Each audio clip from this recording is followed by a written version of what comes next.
نہیں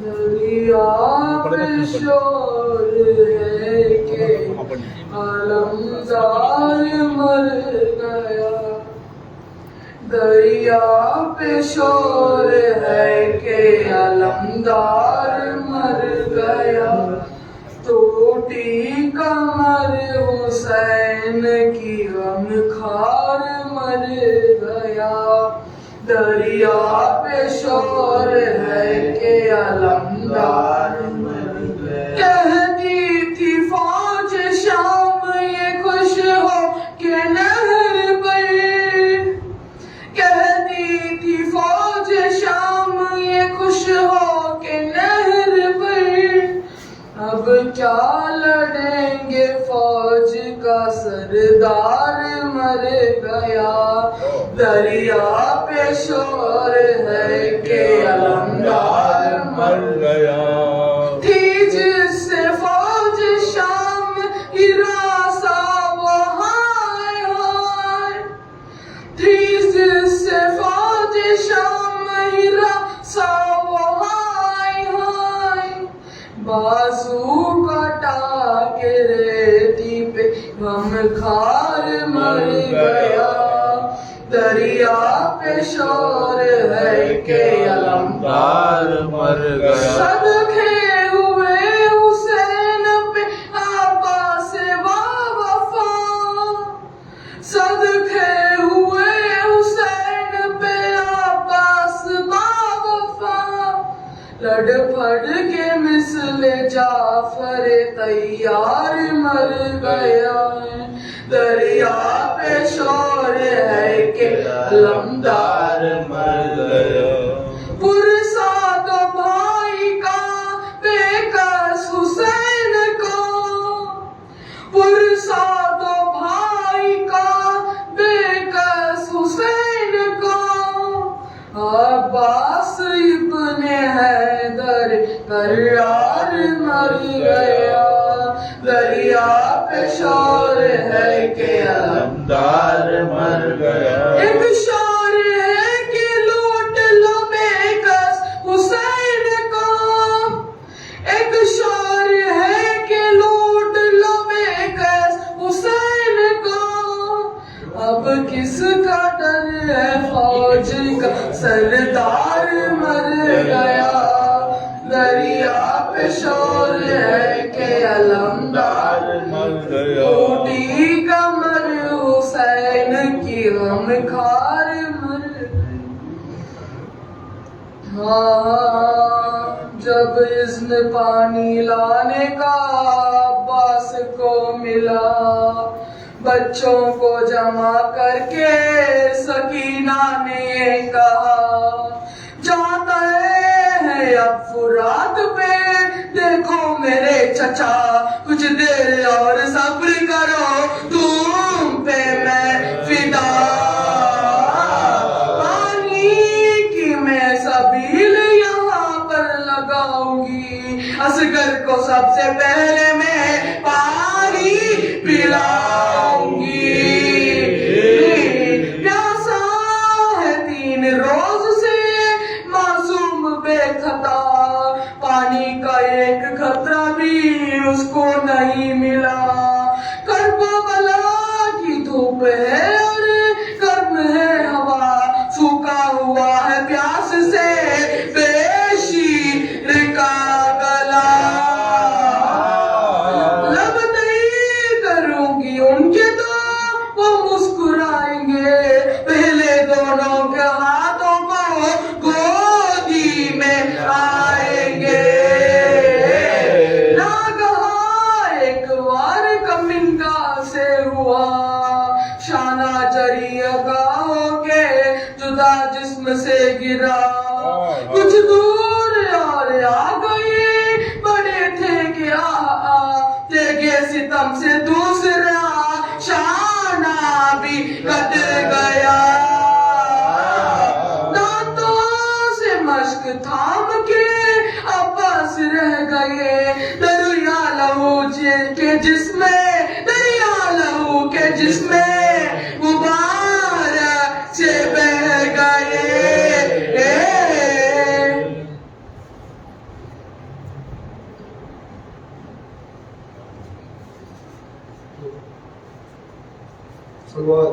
اللہم صلی علی محمد و آل محمد.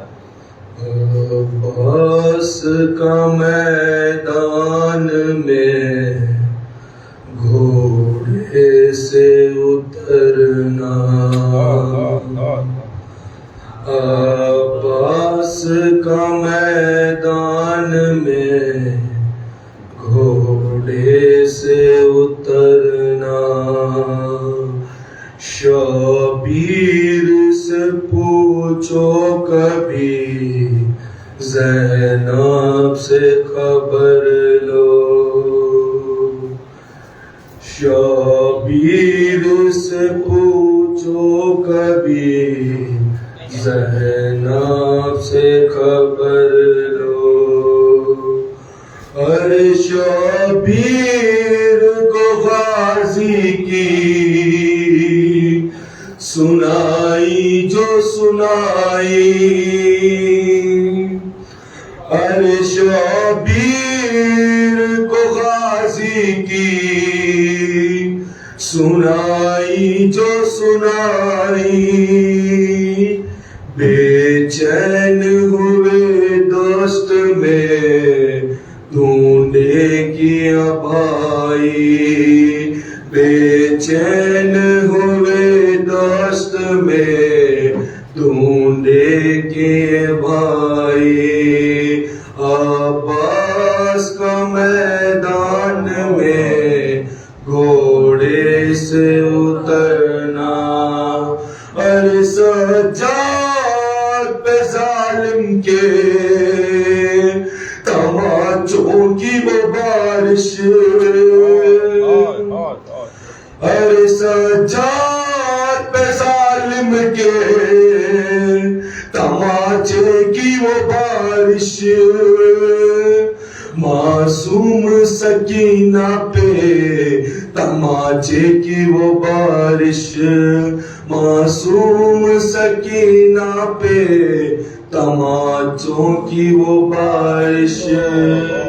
عباس کا میدان میں گھوڑے سے اترنا، ارے رونے پہ کوئی ظلم، تڑپنے پہ کوئی بین، ارے رونے پہ کوئی ظلم، تڑپنے پہ کوئی بین.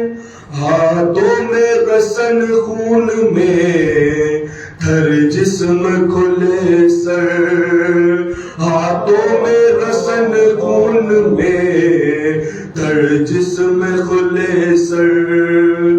عباس کا میدان میں گھوڑے سے اترنا، ارے تطہیر کی پرست کو گلیوں میں پھرانا، ارے تطہیر کی پرستوں کو گلیوں میں پھرانا. ہر شہر کی ہر موڑ پہ ہے عید منانا، ہر شہر کے ہر موڑ پہ ہے عید منانے. عباس کا میدان میں گھوڑے سے اترنا، اور کرنے پر بیمار کو تعامل ہے ہزاروں، اور کرنے پر بیمار کو تعامل ہے ہزاروں. بے آسرا سیدانیوں اور نیل ہزاروں، بے آسرا سیدانیوں اور نیل ہزاروں. عباس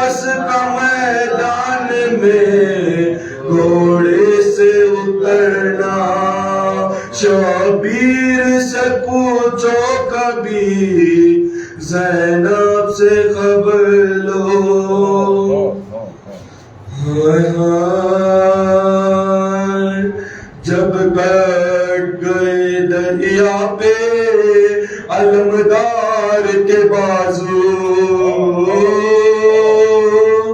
شانوں سے جدا ہو گئے جرار کے بازو ریتی پہ گرے شاہ کے غموار کے بازو ترانے لگی سید ابرار کے بازو رنگ اٹھ گیا تصویریں عالم ہو گئے شبیر صدمائے عباسوف سے کم ہو گئے شبیر گرنے لگے جس دم عالم سید والے عباس نے جو کر سے گردن سے سنبھالے ایک تیر لگا چشم پہ اور سینے پہ بھالے بند آنکھ ہوئے منہ سے لہو شیر میں ڈالے ایک گرز لگا پھر جو کسی اور سخی کا شک ہو گیا سر حضرت عباس علی کا میت سے لپٹنے کو جو وہ دوتی آئی میت سے لپٹنے کو وہ ڈھونڈی تھی آئی حضرت نے ابا بھائی کے چہرے سے ہٹائی چلائی سکینہ کے دعائی ہے دعائی ریتی میں علمدار نے شکا اپنی چھپا کرانے لگے لاشیں سقے سکینہ لاشیں سے بھی آئی ہے لاشیں سے بھی آئی ہے صدا ہائے سکینہ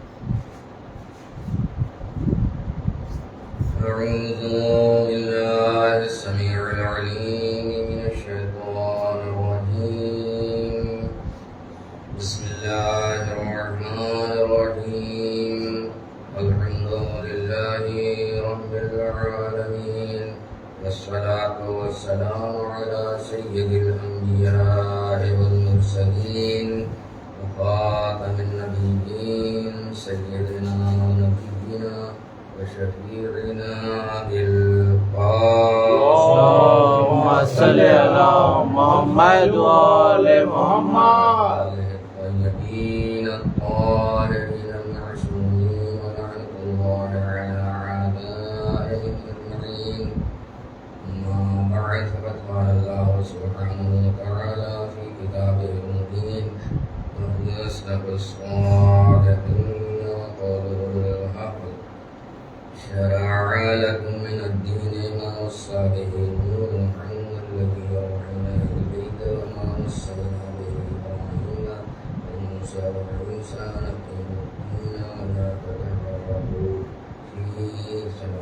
اللهم صل على محمد وآل محمد. قرآن کا یہ اعلان ہے کہ ہمیشہ دین خدا ایک رہا ہے. اس لیے جو قرآن کی تلاوت کرتے ہیں چاہے عربی نہیں جانتے تو کم از کم دیکھیں گے کہ ہر جگہ لفظ دین واحد استعمال ہوا ہے. دین کی جمع پلورل ہوتی ہے ادیان، کہیں ادیان نہیں کہا قرآن. جہاں کہیں کہا چاہے جزا کے معنی میں، قانون کے معنی میں وغیرہ وغیرہ، تو ہمیشہ دین کا.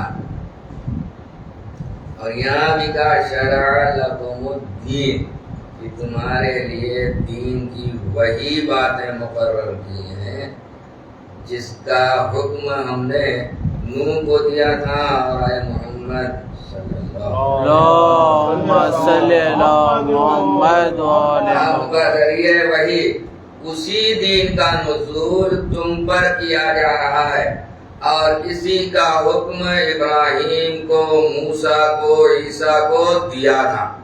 قرآن میں اللہ نے کہا ہے کہ بہت سارے پیغمبروں کا ہم نے تذکرہ تم کو جو بتلایا ہے اور بہت سے لوگوں کا چھوڑ دیا. ذکر قرآن میں نہیں ہے.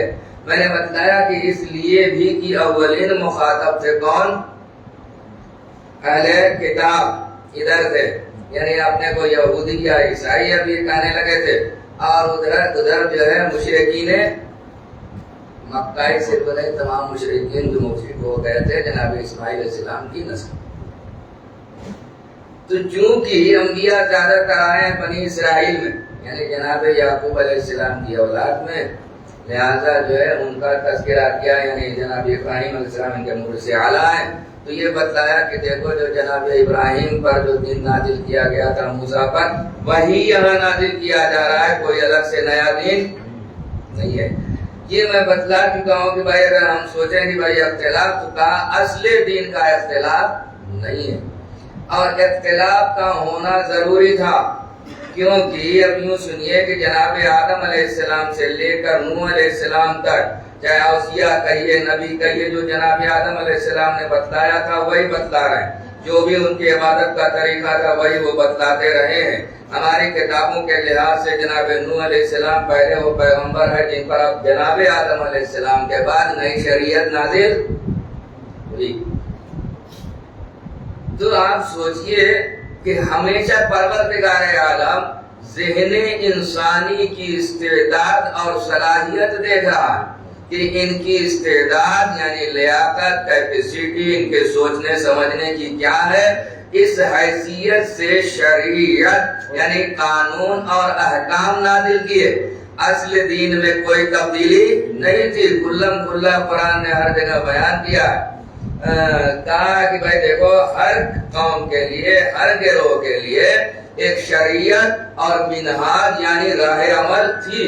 تو جو قرآن پر ایمان لانے والے ہیں ان کو قرآن نے کہا دیکھو تفریق بین المرسلین نہیں، یعنی ایک دوسرے میں کوئی بھی جدائی امتیاز نہیں ہونا چاہیے. اس کا مطلب کیا ہے؟ کوئی ہوتا یوں تھا کہ اب دوسرا نبی آیا ہے، پیغمبر آیا ہے، تو اس کا انکار کر دیا کسی نے. سمجھے نا؟ اب جیسے بات میں ہم دیکھ رہے ہیں کہ جناب عیسیٰ علیہ السلام کا یہودیوں نے انکار کر دیا. اس طریقے سے کسی کا انکار کیا، کسی کو قتل کیا، ساری چیزیں انسانی نے کی نا.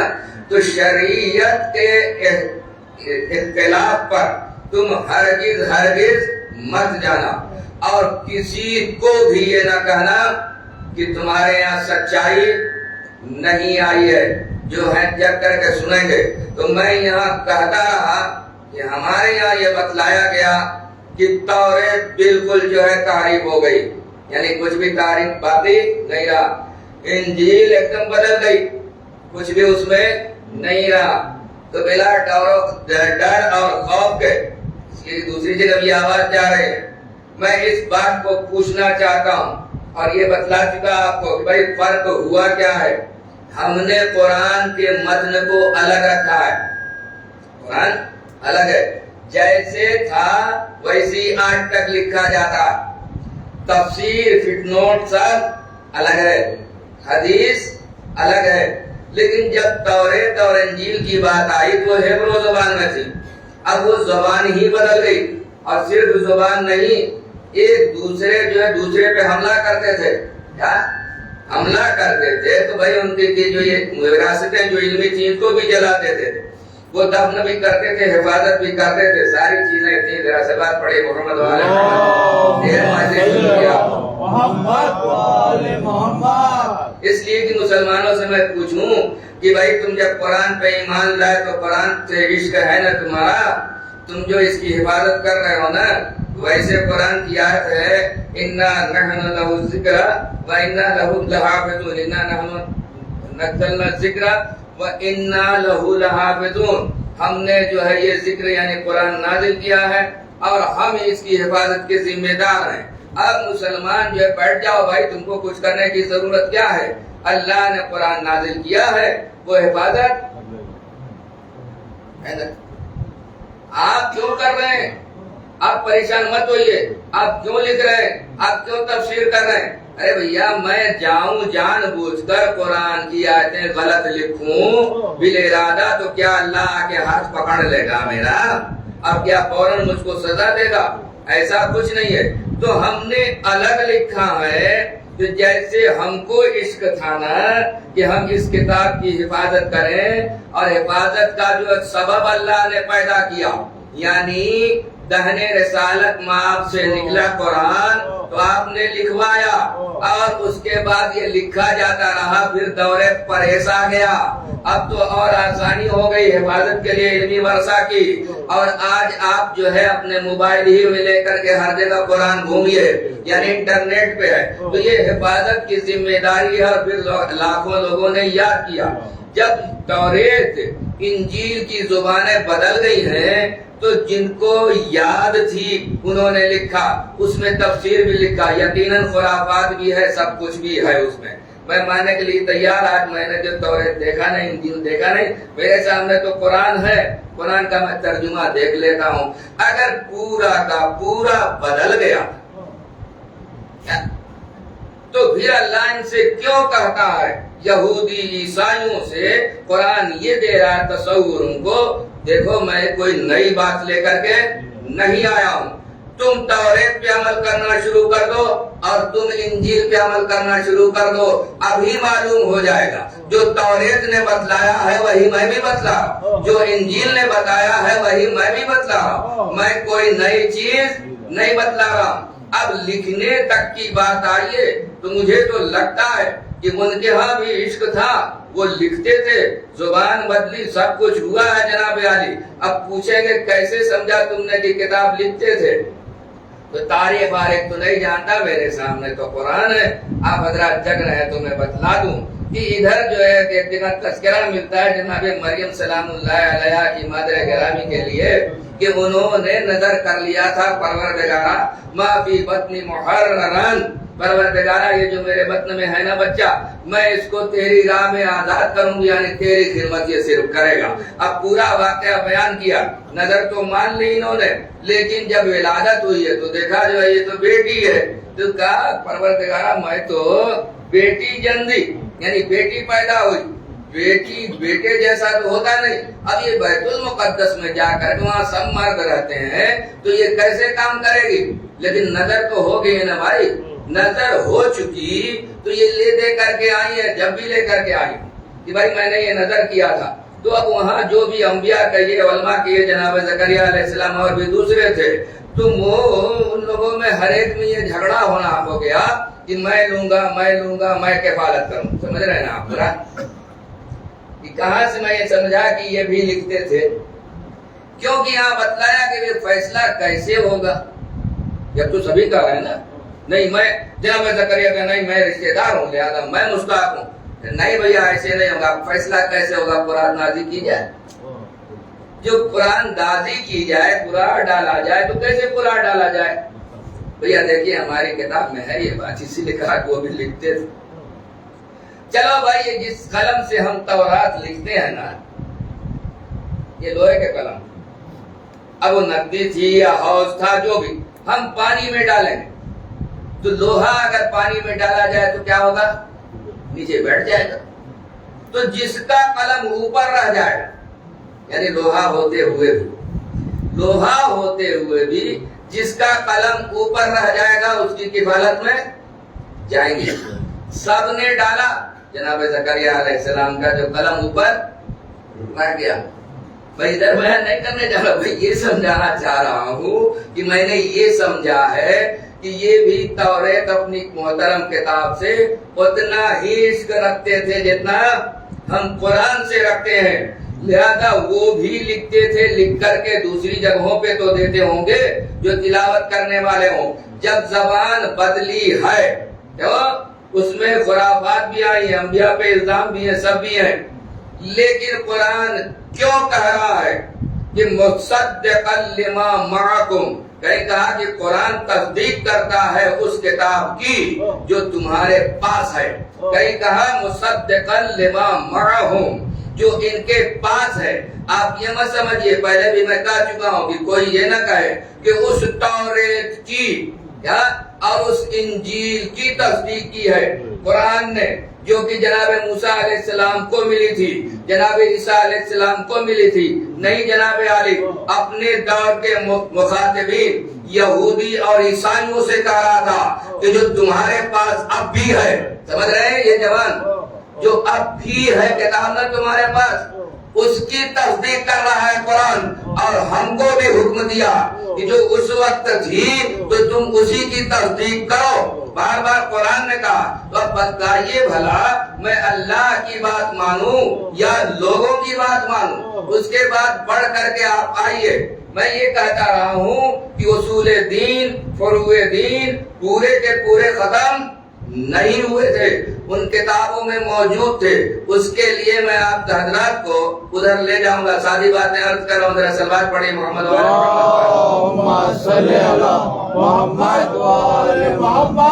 مشرکین سے تو بتوں کا جھگڑا تھا. بھیا آگے رسول اسلام صلی اللہ علیہ وسلم نے تبلیغ شروع کیا، قرآن پڑھنا شروع کیا. اب قرآن سب کی تصدیق کر رہا آدم سے لے کر، اور ماننے والوں سے کہتا ہے خبردار کسی کو تم جھوٹا مت کہنا.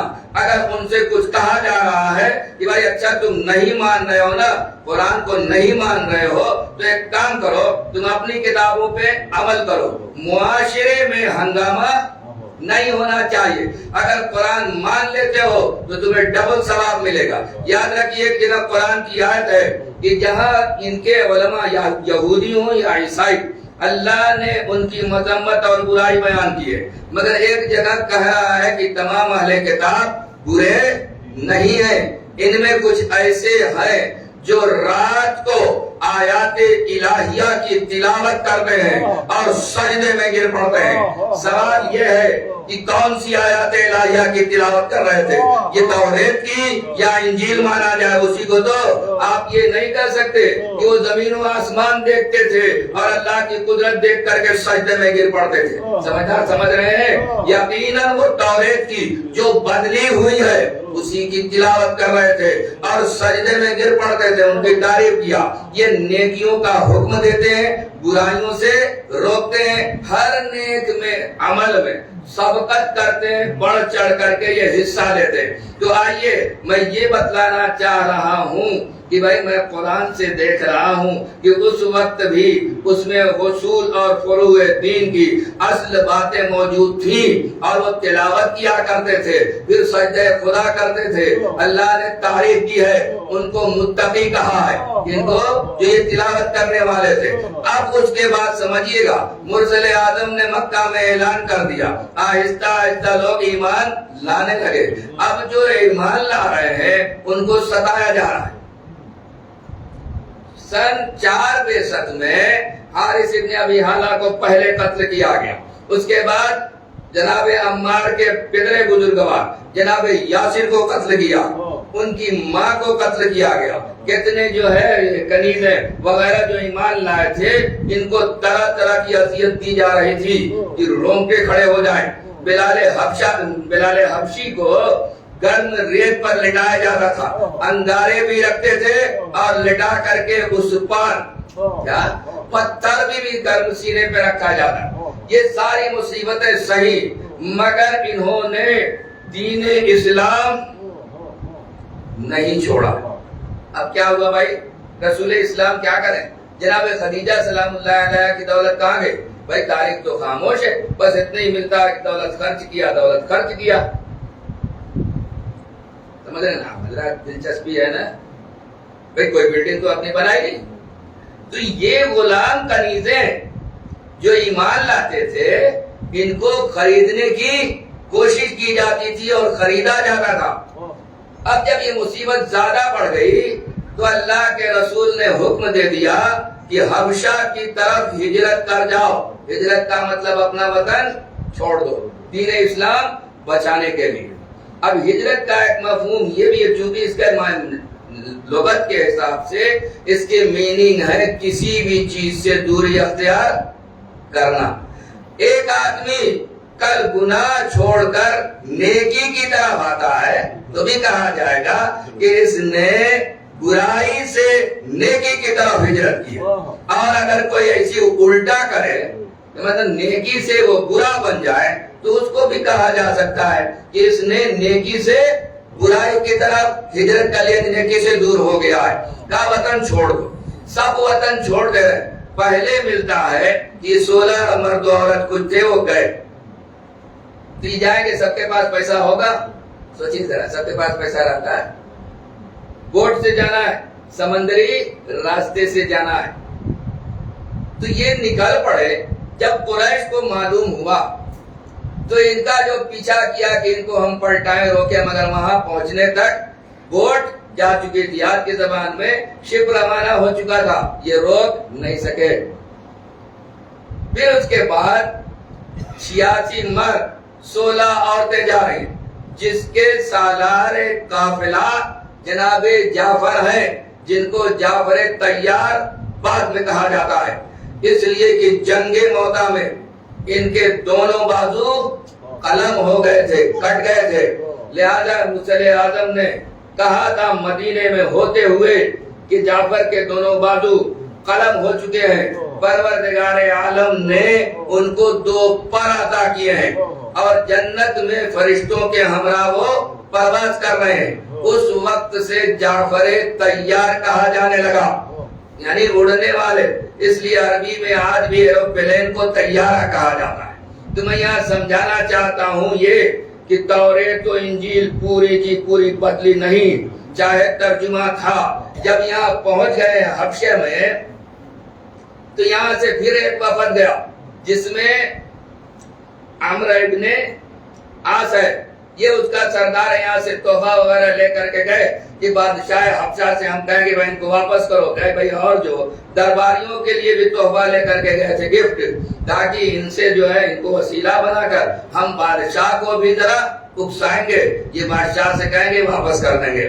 خیر بھیا دربار میں گئے، تحفہ دیا، قبول کیا اور کہا کہ اے بادشاہ ہم اس لیے آئے ہیں کہ ہمارے یہاں سے کچھ لوگ جو ہے آپ کے ملک میں آ گئے ہیں، وہاں انہوں نے بڑا فساد بپا کر رکھا ہے وغیرہ وغیرہ، اور جن کو دیا تھا انہوں نے بھی کچھ بادشاہ سے کہا ہوگا۔ بادشاہ عقل مند اور سمجھدار تھا، کہا تمہاری بات سن کر کے میں صرف کچھ نہیں کر سکتا، ان کو بھی بلایا جائے۔ ان کو بلایا گیا۔ ذرا صلوات پڑھیے محمد اللہم صلی علی محمد و آل محمد۔ جس کے سالار سردار کون ہے؟ جعفر ابن ابی طالب۔ آئے پوچھا بھائی کیا یہ ایسا ایسا یہ لوگ آئے؟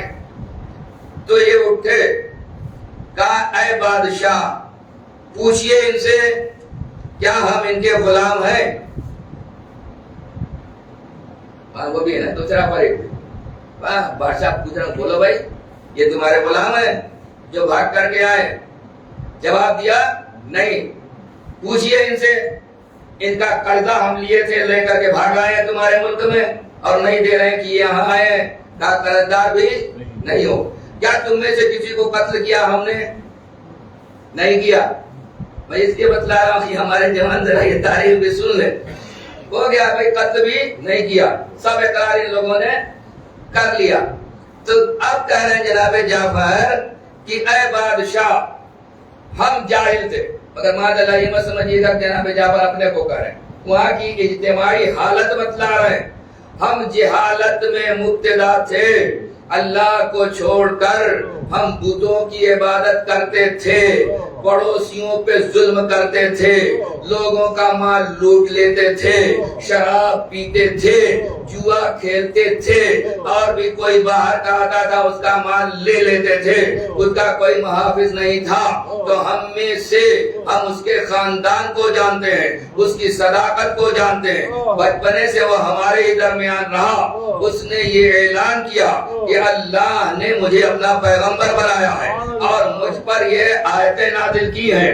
اس نے ہمیں حکم دیا ایک اللہ کی عبادت کرو، بات سمجھ میں آئی ہمیں، ہم نے مان لیا۔ ہم سے کہا زنا حرام ہے، کسی پہ ظلم حرام ہے، کسی کو قتل کرنا حرام ہے، ہم کو صدقے کا حکم دیا، زکوٰۃ کا حکم دیا، ان ساری چیزوں کو دیا، ہم نے مان لیا۔ جب ان لوگوں نے ہم کو مارنا ستانا شروع کیا تو ہم آئے تیرے ملک میں، اس لیے ہم آئے۔ یاد رکھیے گا میری بات کو، میں ثابت کیا کرنا چاہ رہا ہوں کہ پوری نہیں بدلی ہے، کیا چیز انجیل ہو یا توریت پوری بدلی نہیں ہے۔ تو یہاں پوچھا اس نے بادشاہ نے جس کا نام نجاشی لکھا جاتا ہے کہ اچھا بھائی جو کلام تمہارے پیغمبر پر نازل ہوا ہے اس میں سے یاد ہو تو کچھ سناؤ۔ جناب جعفر طیار نے سورہ مریم کی تلاوت شروع کی حسین آواز میں، اور جب تلاوت شروع کی تو سمجھیے گا اس کو، میں یہی سوچتا رہتا ہوں جب پڑھتا رہتا ہوں، تو اب بیان یہ ہے کہ نجاشی کی آنکھوں سے آنسو رواں ہو گئے۔ قرآن پڑھنے سورہ مریم کی تلاوت ہو رہی تھی، آپ کا ذہن نہیں گیا، اس کا مطلب عربی جانتا تھا ہے نا، ورنہ ہمارے سامنے پورا قرآن پڑھ لیجیے۔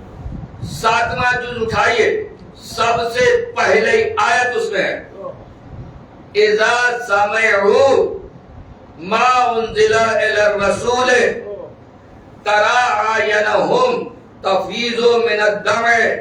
یہ بھائی کیا ہے، جب تم دیکھو گے، کچھ لوگوں کا تذکرہ کیا کہ دیکھو گے جب ان کے سامنے قرآن پڑھا جاتا ہے، یعنی جو رسول پہ نازل ہوا اس کو پڑھا جاتا ہے تو ان کی آنکھیں آنسو سے بھر جاتی ہیں، وہ رونے لگتے ہیں۔ کیوں رونے لگتے ہیں؟ اس لیے کہ انہوں نے حق پہچان لیا۔ اس کا مطلب یہ ہوا کہ جب حق کی معرفت ہوتی ہے تو دل پہ رقت طاری ہوتی ہے۔ سبحان پڑھتے ہیں اللہم صلی علی محمد و آل محمد۔ ہو گیا؟ ہم اور آپ قرآن پڑھتے ہیں کبھی روتے ہیں، یا آپ کے سامنے پڑھا جائے آپ رو لیں گے، اس لیے کہ ہم سمجھتے ہی نہیں۔ اگر سمجھے بھی تو ہماری معرفت اور ایمانی منزلت ایسی نہیں ہوئی کہ قرآن سن کر کے ہم رونے لگے ہیں۔ مگر نجاشی جو عیسائی ہے یعنی کرسچن ہے، سن کر کے وہ رونے لگا اور اس نے کہا کہ انجیل اور یہ کلام دونوں ایک مشکات کی روشنی ہے، یعنی ایک چراغ کی روشنی ہے۔ اب یہاں جتنے عقل مند ہیں بتلائے کہ اگر بدل گئی ہوتی انجیل تو اس کو کیسے معلوم ہوتا؟ اس کا مطلب وہ عالم تھا، وہ سمجھ رہا تھا اتنا بدلنے کے بعد بھی، ترجمہ ہونے کے بعد بھی، کہ اس میں یہ باتیں ایسی نکلی ہیں کہ اللہ کے علاوہ کوئی بھی نہیں دے سکتا۔ ذرا سلوات پڑھیں اللہم صلی علی محمد و آل محمد۔ ایک دم طے بات ہے۔ بس ہم سے قرآن نے کہا کہ تم کسی کو بھی جھٹلانا نہیں۔ اور یہ ہم کو اچھی طرح سنیے، دیکھیے میں کہتا ہوں کہ میں جہاں سے چاہوں وہ نقطے آپ کو بول سکتا ہوں جس میں آپ نعرہ لگا سکتے ہیں، مثلا نعرہ لگانے سے کوئی زیادہ فائدہ نہیں ہوتا، بہت خوش ہو لیں گے، آپ کی بڑی اچھی مجلس ہو گئی۔ یاد رکھیے اسلام نے کہا کیا ہے اور مسلمانوں نے کہا کیا ہے۔ آپ مطالعہ کرتے یا دوسرے مسلمان ہو، جب مجھ سے بات کرتے ہیں تو دو لفظوں کے بعد جو سمجھدار ہوتا ہے وہ پھر مجھ سے گفتگو نہیں کرتا۔ ساری چیزیں ہم نے بھی بدلی ہیں۔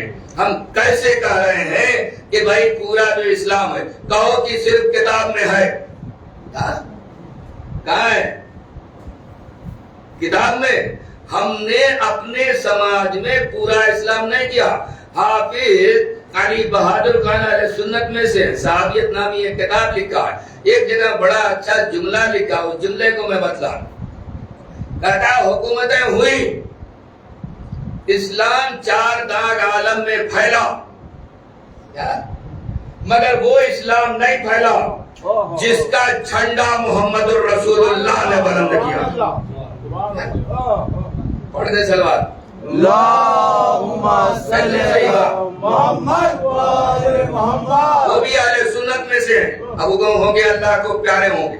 اگر ایسے لوگ میرے پاس رہیں تو میں ان سے پوچھوں کہ بھائی بات تو بالکل صحیح کہی, اسلام پھیلا پوری دنیا میں, کیا ہر جگہ گیا اللہ اکبر کی آواز بلند ہوتی ہے, ہم بڑا خوش ہیں. آپ کہہ رہے ہیں بالکل صحیح ہے کہ جو جھنڈا جس اسلام کا رسول اللہ نے بلند کیا تھا وہ اسلام نہیں ہے, تو بتلاؤ رسول اللہ نے کس دین اسلام کا اعلان کیا تھا؟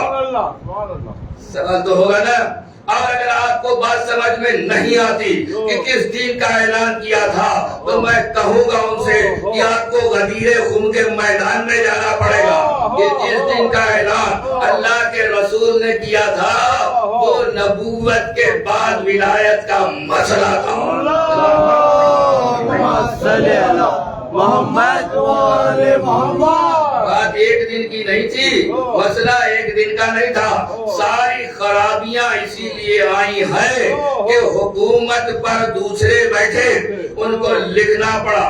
یاد رکھیں ان چیزوں کو نمازیں تک بدلی ہیں, طریقے بدلے ہیں, سب کچھ بدلا ہے.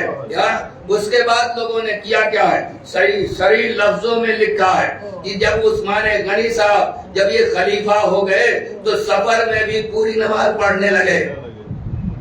کیا سنت تو بدل دی نا, پوری نماز پڑھنے لگے. اب جو صحابی سنت رسول پہ صحیح دین پر عمل کر رہے ہیں, کرنا ان کو, تو یہ چھپ کر کے اپنی قصر نماز پڑھتے تھے. اور ایسے حکمران امام جماعت ہو گئے کہ صاحب صبح کی 4 رکعت پڑھا کر نشے کے عالم میں یہ کہتے تھے کہ کہو تو اور بھی پڑھا دیں. بات تو صحیح کہا کہ فروع دین تک بدلا, اصول بھی بدلا. صلوات پر محمد. اللہم صلی علی محمد و آل محمد. کہ جس دین کا اعلان ہو رہا تھا اس کا فیصلہ مرسل اعظم نے دعوت ذوالعشیرہ ہی میں کر دیا تھا. دعوت ذوالعشیرہ کیا ہے؟ جب حکم ہوا کہ اپنے خاندان والوں کو بھائی دعوت دیجیے اس کی, تو سنتے رہتے ہیں آپ حضرات. تو بلایا اپنے خاندان کے 40 آدمی آئے تھے یا جتنے بھی آئے ہوں صاحب, سب کے سب آئے. اس کا انتظام مولا کائنات علی ابن ابی طالب علیہ السلام نے کیا. صلی اللہ محمد و آل محمد. بھائی جب کھانے کی دعوت ہوگی تو آدمی تو جائے گا. اب یہ رسول اللہ سب کو یہ کہہ کر کے نہیں بلاتے بھیا میں رسالت کی دعوت دے رہا ہوں, تب کوئی آتا ہی نہیں. اب ہمارے یہاں جیسے ہو گیا کہ بھائی جب تک یہ کھانا وغیرہ نہ ہو, اچھا تبرک نہ ہو, تو مجلسی میں لوگ نہیں آئے. کیا تو وہاں کیسے آتے؟ سب کے سب آئے. تو پہلے رسول اسلام نے چکھ لیا کھانے, بسم اللہ. اب سب نے کھا لیا, پھر بھی کھانا بچ گیا. اچھا بھائی اب فارغ ہو چکے ہیں کھا کر, اب اٹھے کہ بھائی ہم کچھ بولیں, تو سب سے پہلے ان کے چچا ابو لہب نے کہا یہ تو بھائی جادو کر دیا. بھائی تھوڑا سا کھانا اتنے آدمیوں نے کھا لی اور پھر بھی بچ گیا, اس نے جادو کر دیا. چلیے صاحب 2 دن دعوت ہوئی, 3 دن دعوت ہوئی. بچوں کو میں یہ بتلانا چاہ رہا ہوں کہ یہاں اللہ کے رسول نے جب موقع ملا, لوگ چپ رہے کھا کر کے, تو کھڑے ہو کر کے کہا کہ یاد رکھو میں ایسی چیز لے کر کے آیا ہوں کہ پورے ملک عرب میں کوئی بھی لے کر کے آیا نہیں ہے. اپنی رسالت کے سلسلے میں بتلایا اور اس کے بعد کہا ہے یعنی بھائی تم کلمہ پڑھو, میری رسالت مانو, مجھ پر یہ کلام نازل ہوا ہے. اب پہلے یہ بتلاؤ کہ تم میں سے کون ہے جو میری مدد کرے اس سلسلے میں. تو کوئی بھی اٹھنے والا نہیں تھا. مولا کائنات خود ادھر بیان کر رہے ہیں. میں جو سب سے ایج میں چھوٹا تھا 13 برس کے تھے, یہ اٹھ گئے صاحب کہ بھیا میں جو آپ کی مدد کروں گا, جبکہ وہاں بتلایا تھا جو میرا مددگار بنے گا وہ میرا وزیر ہوگا, وہ میرا وزیر ہوگا, وہ میرا جانشین ہوگا. یعنی صحیح اسلام کا اعلان جو دعوت کی گئی ہے وہی ہو گیا تھا. یہاں تینوں عقیدے ہیں, اللہ کی توحید بھی ہے اور محمد کی رسالت بھی ہے, اور جو بھی وعدہ کر لے, ابھی میں جو بولتا ہے نام نہیں لیتا, جو بھی وعدہ کر لے گا نصرت کا, بھیا یا رسول اللہ آپ کو تو خبر ہوگی نا کہ آپ کا مددگار کون ہے, اللہ نے کس کو مددگار بنایا ہے, آپ کو خبر تو ہوگی آپ کو, پھر اعلان کیوں کر رہے ہیں؟ کہا اس لیے کہ کل کوئی کہنا دے یار ہم تو اٹھنے والے تھے, ہم تو اٹھنے والے تھے, مگر انہوں نے بچے کو جو ہے ولی بنا دیا, اپنا وزیر بنا دیا جانے. اس لیے مولا کائنات کو 3 بار بٹھا دیا. جب کوئی نہیں اٹھا تو آپ کے گردن پر ہاتھ رکھ کر آگے بڑھایا, سب سے کہا یاد رکھنا یہ میرا وسیع ہے, یہ میرا دنیا و آخرت میں بھائی ہے, یہ میرا وزیر ہے, اور اس کی بات ماننا اور اطاعت کرنا. سب سے بڑا مسئلہ یہ تھا کہ بھائی اس کی اطاعت بھی کرنا. تو سب کے سب ہنسنے لگے. جناب ابو طالب سے کہا کہ لو بھیا اب تم کو حکم دے دیا گیا ہے اپنے 13 برس کے بچے کی اطاعت کرنا. کہا محمد نے جو کہا ہے بالکل صحیح کہا ہے, یعنی تیار ہے, یعنی میرا بیٹا ہے 13 برس کا ہے, مگر محمد کے کہنے پر علی کی اطاعت کروں گا.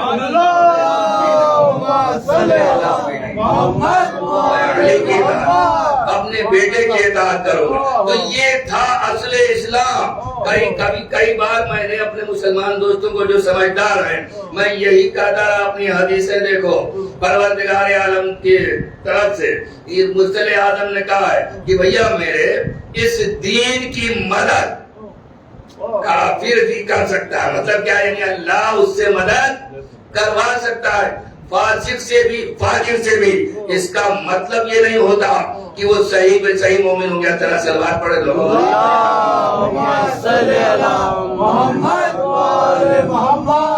اچھا آئیے صاحب اب دوسری بات کہتا ہوں, اس کو ہمیں سمجھنا چاہیے. اسلام ہمیں کیا بتلاتا ہے, پڑھیے. اچھا بھائی تم جو ایمان نہیں لاتے, مجھے نہیں مانتے, کوئی بات نہیں, تم اپنے دین پر رہو, ہم اپنے دین. لکم دینکم ولی دین, تمہارے لیے تمہارا دین, ہمارے لیے ہمارا دین. عمل کی بات آئی, اب چاہے ہم میں اب عمل کی بات ٹھیک ہے چھوڑو. لنا اعمالنا لکم اعمالکم, سب کا فیصلہ محشر میں ہوگا. اب بغیر نام لیے میں کچھ لفظ ادا کرتا ہوں, دیکھوں گا کہ اس میں کتنے مجلسیں سن کر سمجھداری پیدا کی, کتنی ہماری ایج ہوئی ہے. میں کلمہ پڑھ رہا ہوں, مسلمان گھر میں پیدا ہوا, لیکن اپنا ذہن 1400 برس بعد لے جائیے. مجھے ہر بات پر میں ہر کام کفر والا کرتا ہوں, ذہن دار ہے, ہر کام کفر والا کرتا ہوں. میں وڈی لیتا ہوں, یہاں کی زبان ہے کیا, سود تو کہنا یہودیوں میں سب میں حرام تھی.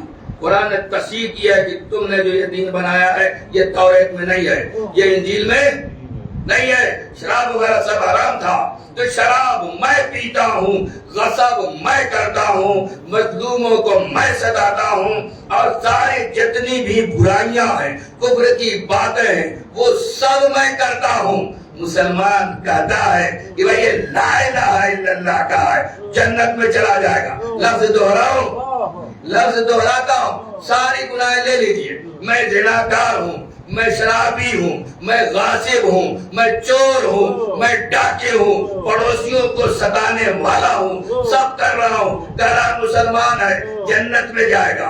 ایک وہ نہیں بلکہ اور آگے بڑھوں, میں رسول اللہ کی اہانت کرتا ہوں, اپنے جیسا کہتا ہوں. رسول کی رسالت پر شک ہوتا ہے, رسول کچھ بتلاتا ہے تو میں اس کی تعویل کر دیتا ہوں, مگر ایک ذات بات ایسی ہے جس نے کلمہ لوگوں کو سنایا نہیں ہے، مسلمانوں کے لحاظ سے مسلمان کے گھر میں پیدا نہیں ہوا ہے، مگر اس نے کبھی رسالت کی توہین نہیں کی ہے، بلکہ اگر کوئی کافر و مشرک ادھر نظر اٹھا کر کے دیکھتا ہے تو کہتا ہے آنکھیں نکال لوں گا، بتاؤ مسلمانوں وہ جنت میں جائے گا یا میں جاؤں گا، وہ جنت میں جائے گا یا میں جاؤں گا۔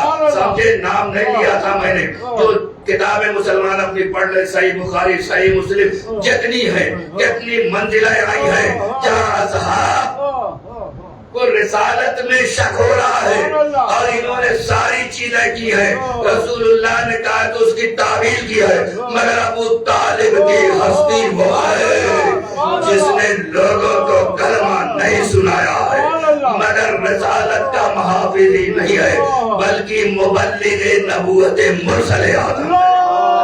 اللهم صل على محمد وآل محمد۔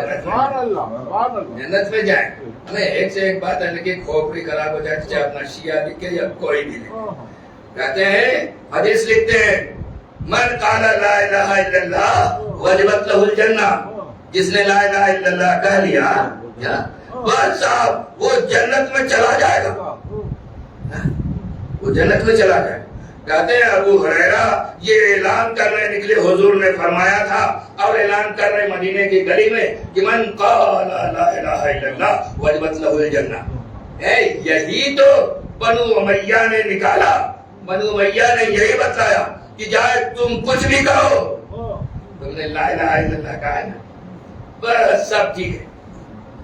اب یہ اعلان کر رہے ہیں تو مسلمان لکھتے ہیں کتاب لکھ کے دوسرے صاحب آ گئے، انہوں نے سن لیا اعلان، کہا اچھا ان کو کہیں ملتا ہے کہ دھکا دیا ہوئے سینے پہ ہاتھ ڈال کے، کس نے کہا تم سے اعلان کرنے کے لیے؟ کہا مجھ کو تو رسول اللہ نے کہا اعلان کرنے۔ اچھا، پکڑ کر کے ان کے پاس لے کر گیا سرکار دو عالم پر، آپ نے ایسا کہہ دیا ہے اس سے اعلان کرنے کو، اعلان کر دو، اعلان کر دو کہ جس نے لا الہ الا اللہ کہہ لیا وہ جنت میں جائے گا۔ حضور نے ہاں گویا ڈر گئے اس نہیں، آپ ایسا مت کیجئے ورنہ لوگ بے عمل ہو جائیں گے، ان کی کتاب کی بات ہے۔ ایک طفل مکتب ٹیچر کو آ کے دھمکی دے رہا، نہیں سمجھے، وہ تعریف میں لکھتے تھے، نہیں سمجھتے کہ یہ تو ان کی تنقید ہے۔ میں نے کہا تھا شاید تو نہیں رہو گے، پھر دوہرا دو ان جوانوں کے لیے کہ دسوں جگہ لکھتے ہیں مسلمان کہ فلاں وقت پہ انہوں نے حضور کو ٹوکا تو یہ آیت، اور فلاں جگہ ٹوکا تو یہ آیت، 10 جگہ ہے تقریباً۔ تو میں نے کہا تھا صاحب سے اپنے بھائی سے اکثر گفتگو ہوتی رہی، مجلسیں شیعوں کے سنتے ہیں جو یہ رکھا پوچھتے بھی ہیں، اب یہ سب کے سب سن لیں، اور جو جانتے ہیں پہلے سے 37-38 برس سے تو ہوں ہی۔ میں نے کہا یاد رکھو تم سمجھتے ہو ان کی تعریف ہی ہے، ہمیں ان کی تنقید ہے، تمہاری عقل پہ پردہ پڑا ہے۔ میں نے کہا تمام شیعہ علماء ہمارے پہلے سے لکھتے ہوئے آتے اور آج تک میں ان کی کتاب پڑھتا کہ دیکھو علی نے فلاں مقام پہ علی کو ٹوکا، یہ رسول کو ٹوکا تو یہ آیت نازل ہوئی، فلاں مقام پہ ٹوکا تو یہ آیت نازل ہوئی، فلاں مقام پہ ٹوکا تو یہ آیت نازل ہوئی۔ تو میں ہرگز نہیں مانتا، میں ہرگز نہیں مانتا۔ کیوں نہیں مانتے؟ میں نے کہا میں عقیدت اور محبت صرف نہیں رکھتا ہوں، عقل کھولنے کو کہا ہے۔ علی کی وہ ذات ہے جو رسول کو رسول سمجھتا ہے، نبی کو نبی سمجھتا ہے، وہ اس کے سامنے رسول بننے نہیں جاتا، جانتا ہے جو رسول کہتا ہے وہی حق ہے۔ تو صلوات پڑھے محمد علی جاہل نہیں ہے، علی جاہل نہیں ہے. میں نے کہا اپنی کتابیں پڑھو, میں جتنی تعریفیں لکھی ہیں آپ لوگوں نے آج تک جو ہے بیان کر رہے ہو, آپ کی عقلوں پہ پردے پڑے ہیں. عقل کھولو. لکھتے ہیں حدیث کہ حضور نے فرمایا دوسرے صاحب کے لیے کہ دیکھو جس گلی سے تم گزر جاتے ہو شیطان بھاگ جاتا ہے. میں نے کہا تب تو رسول نے صحیح کہا.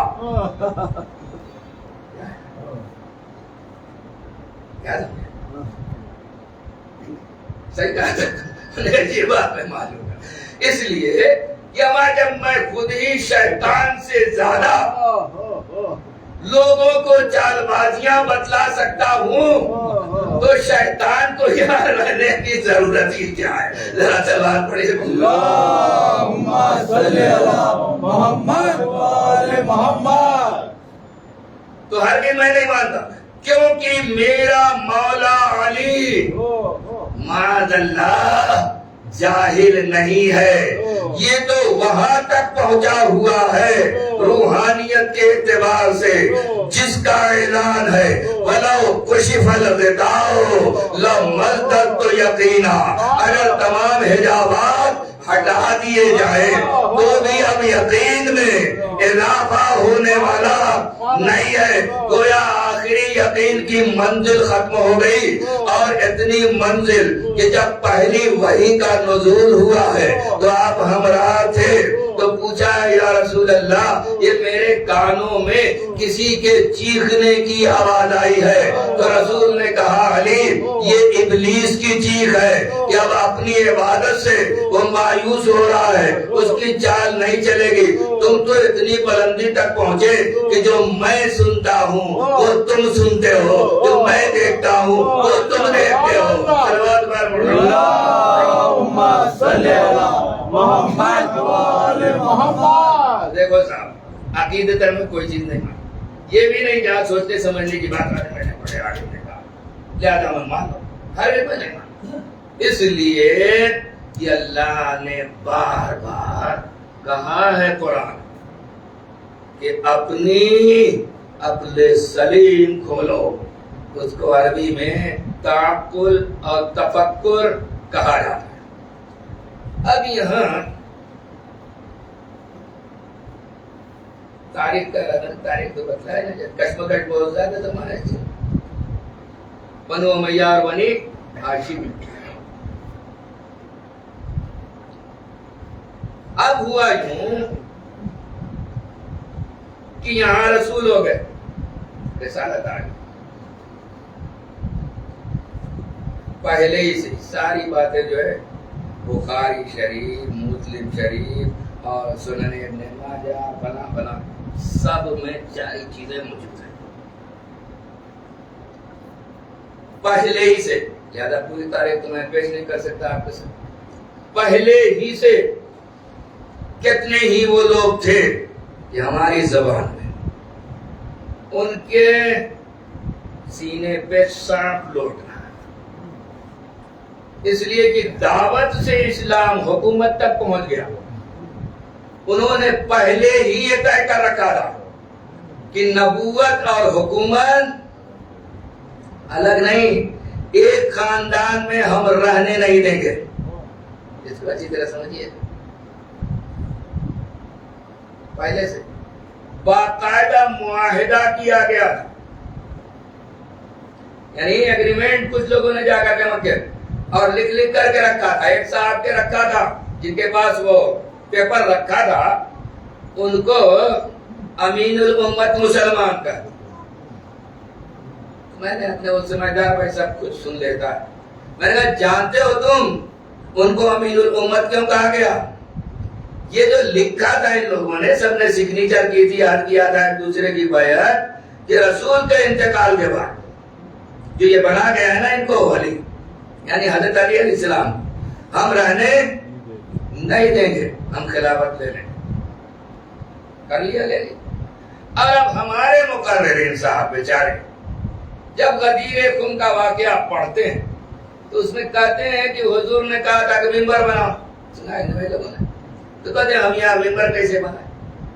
تو وہاں نکتہ مارتے ہیں کہ ارے جو ممبر نہیں بنا سکتے وہ خلیفہ کیسے بنائیں گے؟ ہمیں تو کیوں ایسی باتیں کرتے ہو؟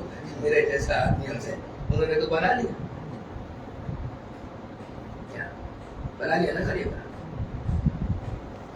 اب آئیے مسئلہ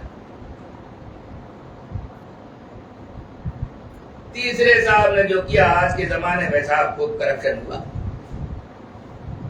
ساری پوسٹ پہ بنو میاں کا قبضہ ہے. اب مسلمانوں کو احساس ہو گیا. مصر والے آئے تھے کچھ شکایت لے کر کے، وہ سب الگ ہسٹری ہے. میں آپ کا ذہن اصل میں خاص بات کی طرف لے کے جانا چاہتا ہوں تاکہ ہم سمجھے. وہ تو بہت پرانا واقعہ ہے، ایک دم اوپن طور پہ جو مسلمان سمجھتا ہے بات کرتا ہے. تو جب پوچھا گیا مجھ سے، یہ کہا گیا ہے کہ بھائی بنو امیہ نے ان پہ ظلم کیا، تو میں نے کہا کہ تمہارے انہی نے چاہا تھا کہ نسل رسول نہ رہے. میں ہسٹری پہ اس کی تاریخ. اب جب یہاں یہ ہوا تو گھیر لیا لوگوں نے، قتل کر دیا ان کو. تیسرے صاحب اس مصیبت میں بھی جب لوگوں نے گھیر کر کے کھانا پانی بند کر دیا تھا عبادت کے لیے، مولا کائنات نے امام حسن اور امام حسین علیہ السلام کو رکھا تھا پہرے داری کے لیے. یاد رکھنا صاحب اچھی طرح، دشمنی ہے ایک طرح سے، بھائی قبضہ ہے پورا، مگر وہ بھی کر رہے. ان کے قتل کے بعد پھر مدینے والوں نے حضرت علی علیہ السلام کو بنا دیا. اب سمجھے میں نے کہنا کیا چاہا؟ انہوں نے جو سوچا تھا کہ نبوت اور حکومت، جس کو یہ لفظ خلافت سے یاد کر، دونوں ایک جگہ نہیں ہم رہنے دیں گے. دوسرے صاحب نے عبداللہ ابن عباس سے کہا ایک موقع پر، لیکن عرب کو کہا کہ عرب کو یہ منظور نہیں تھا کہ نبوت اور خلافت ایک جگہ رہے، یعنی بنی ہاشم میں. لیکن چوتھے نمبر پر پھر بنی ہاشم آ گئے، یعنی حضرت السلام. اور جب آ گئے آپ ان کو بنا لیا ہے، تب مولا نے جو خطبہ دیا اس میں یہ جملہ کہا ہے کہ حق اپنی جگہ پر پلٹ کے الحمدللہ علی احسانہ، اللہ کا شکر ہے اس کے احسان پر کہ رجع الحق الی مکانہ، حق اپنی جگہ پلٹ آیا. اب ہوگا کیا صاحب؟ جن کے دلوں میں حسد و بغض تھا وہ کیا کریں گے؟ سب سے پہلے ام المومنین تاریخ کا یہ جملہ یاد رکھیے، جب اس لیے کہ ان کو تیسرے صاحب کو کہتے تھے قتل کر دو، یہ کافر ہو گیا، کیونکہ ان کا جو ہے شہریہ وظیفہ جو ہے نہیں بڑھا ہے. چلی گئی حد کو جب گھیرا تو پالٹکس سے اگر کیا تھا تو بھائی ان کو ذرا بچاتی، کیا سمجھاتی، چنی قتل کر دو، چھوڑو. یہ چلی گئی مکہ. اب جب یہ قتل ہو گئے تو مکے سے آ رہے. اب جب پوچھا معلوم ہوا کہ بھائی جو ہے یہ تو قتل کر دیے گئے، تو شکر کیا. اچھا بھائی اب کیا ہوا؟ کہا لوگوں نے علی کو بنا دیا. جو ہی کہا فوراً جو ہے میں اپنی اردو میں کہوں، ارے آسمان کیوں نہیں گر پڑا؟ علی کو لوگوں نے بنا دیا. عثمان مظلوم قتل کر دیے گئے. تو یہ جو سننے والے تھے انہوں نے کہا اے ام المومنین، ارے اب یہ تو آپ کچھ کہہ رہی تھی، آپ خوش ہوئی تھی ان کے قتل پہ، کیا کہا میری پہلی بات کو چھوڑ دو، بھول جاؤ. اور یہاں سے نکل پڑی کہا جو جنگ جمل ہوئی ہے. اب سمجھے میں نے کہنا کیا چاہا؟ چونکہ مولا کائنات کو لوگوں نے بنا دیا، اب یہ پھر کہہ رہے ہیں کہ بھیا میرے یہ تو بنی ہاشم میں چلی گئی، نبوت بھی ہے اور خلافت اور حکومت بھی ہے. اب یہ فخر کریں گے کہ ہم ہی میں خلافت، نبوت بھی ہے، حکومت بھی ہے. اتنی سائیکالوجیکل یہ باتیں ہیں کہ میں ملاؤں تو کہاں سے ملاؤں؟ اور میرے سامنے جو مجمع ہے صاحب یہ جو ہے متعلق شدہ نہیں ہے. لیکن یاد رکھیے میں یہیں پہ یاد دلاتا ہوں، اس لیے معاویہ بھی اٹھا، اس نے بھی فوج بھیجی تھی، انہوں نے مدد مانگا تھا، فوج سے کہہ دیا تھا مدینے کے اندر داخل مت ہونا، جو ہو رہا ہے تم دیکھتے رہو. کیا وہ ہو گیا سب کچھ. لہذا وہ بھی اٹھا قتل عثمان کا بدلہ لینے کے لیے بہانے سے. اب یاد رکھیے کہ دربار یزید میں مسجد اموی میں جہاں علی کا پوتا علی زنجیروں میں جکڑا ہوا بیٹھا تھا، ان چیزوں کو ملائیے گا تو اس نے کیا کیا ہے؟ آپ نے تقریر کا یہ مانگا ہے نا کہ مجھ کو بھیجا ممبر پہ جانے دے، بولنے دے، ہے نا؟ کب ہوا؟ آئے آپ نے تقریر کی، تقریر میں جو جملے حمد و ثنا کے بعد کہا ہے کہ میں مکے کا بیٹا ہوں، میں صفا و مروہ کا فرزند ہوں، وغیرہ وغیرہ کرتے ہوئے جب حالت بگڑی ہوئی اس نے دیکھا ہے، تب مؤذن سے کہا کہ اذان دو، مؤذن نے اذان دینا شروع کیا اور آپ نے دہرانا شروع کیا، اور جو ہی مؤذن نے کہا اشہد ان محمد رسول اللہ، امام نے کہا مؤذن سے کہ اب ذرا رک جا، ملائے دونوں بات، یہ کہہ رہے تھے کہ ہم نے فتح حاصل کر لی، یہ فخر کرنے نہ پائے کہ نبوت اور حکومت ہم میں ہے، امام نے کہا اب رک جا، چپ ہو جا، اذان آگے نہ بڑھے، کہا یزید سے، یزید بتلا یہ محمد الرسول اللہ تمہارے جد تھے یا ہمارے جد تھے؟ یہ کوئی معمولی بات نہیں ہے، ہم عموماً طور پہ اسی مذاق کے طور پہ پڑھ جاتے، خدا کی قسم امام نے اعلان کر دیا، اس کو سمجھانا چاہا ان کے تمام پیروکاروں کو کہ تم لوگ یہی نہ سمجھ رہے تھے کہ ہم فخر نہ کریں کہ حکومت ہو رسالت ان میں ہے، بنی ہاشم فخر کریں گے، ہمیں تو چاہے تم حکومت کرو، اگر اپنے کو مسلمان کہو گے تو تمہیں محمد الرسول اللہ کہنا پڑے گا، اور جب تک محمد الرسول اللہ کہو گے ہمارا سر فخر سے بلند ہے، ہمارا سر فخر سے بلند رہے گا، تم اپنی حکومتوں کے لیے بھی محمد الرسول اللہ کے محتاج ہو، اب اگر یہ نہیں کرتے تو تمہاری حکومتیں بھی نہیں رہیں گی، اس لیے یزید نے بھی چاہا کہ چلو بھائی سب کو ختم کر دو، نہ یہ رہیں گے اور نہ ہم سے کوئی حکومت چھیننے والا ہوگا، لہذا اس نے لکھا تھا کہ حسین بیعت نہ کرے تو سر قلم کر دو،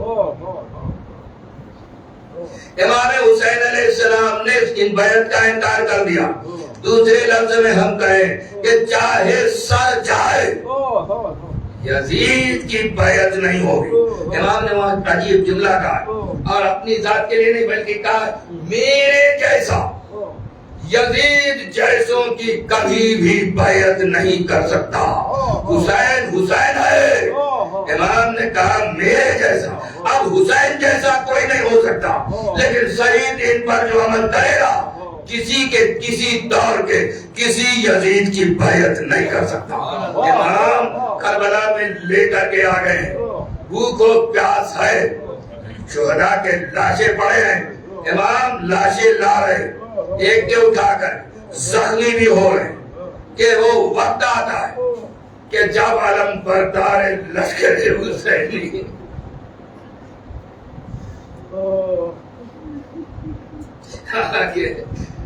سر جھکا کے کھڑا ہو جاتا،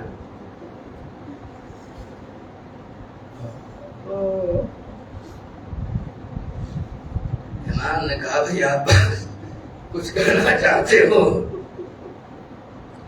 ابو عربی کا ترجمہ میں اپنے ٹوٹے پھوٹے اردو لفظوں میں کرنا چاہتا ہوں کہ مولا اب مجھے بھی اجازت دے، اب ایسا لگتا ہے کہ دل سیدھا چیڑ کے نکل آئے،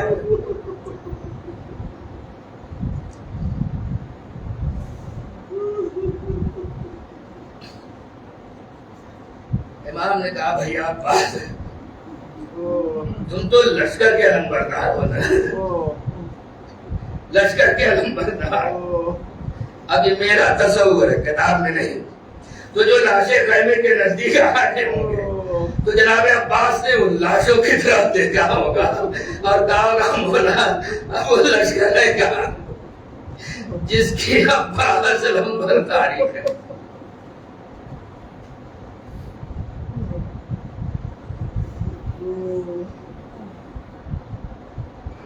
یہ گفتگو ہو رہی تھی جب یہ روایت کا ایک عظیم الزام ہے کہ سکینہ نے آگے درے خیمہ پر آواز دی، ابو جان اللہ ترشی چچا میں پیاسی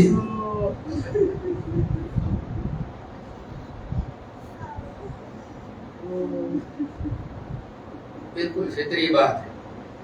یہ امام نے بھی دیکھا ہوگا، ادھر جناب عباس اسلام نے بھی دیکھا.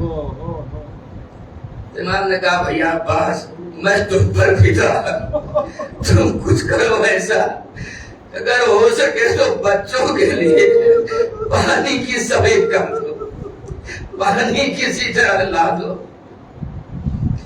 یہ کوئی جملہ معمولی جملہ نہیں ہے. ایک امام کہہ رہا ہے میں تم پر فدا.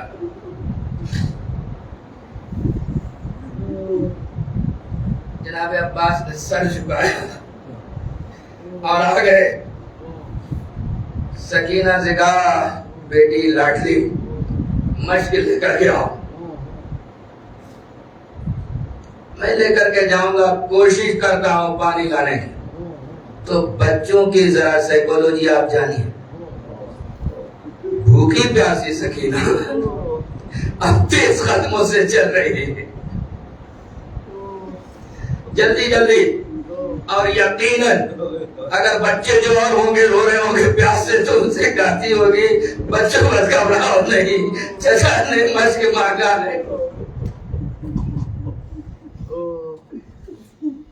پانی کے لیے جانے والے ہیں، پانی لے کر کے آئیں گے، بس تھوڑی دیر صبر کرو. سکینہ نے مشق لا کر کے دیا.